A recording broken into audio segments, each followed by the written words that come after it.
કોઈ પણ ખેલાડી હોય એ જ્યારે પીચ પર રમવા આવે છે ત્યારે એનું નામ સ્કોર બોર્ડ પર ચડે છે.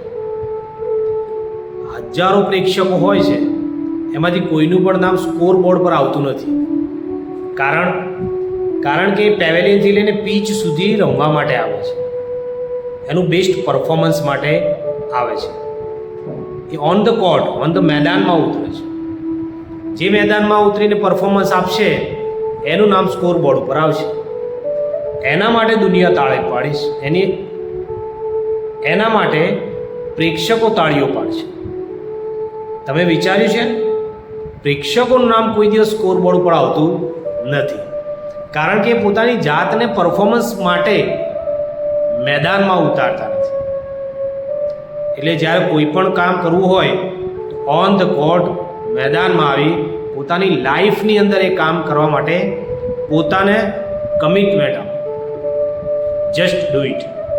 તમને એવું લાગે કે આ કામ છે એ મારા માટે, કુટુંબ માટે, સમાજ માટે કે રાષ્ટ્ર માટે બેસ્ટ છે, તો એ કામ કરવાની શરૂઆત કરો.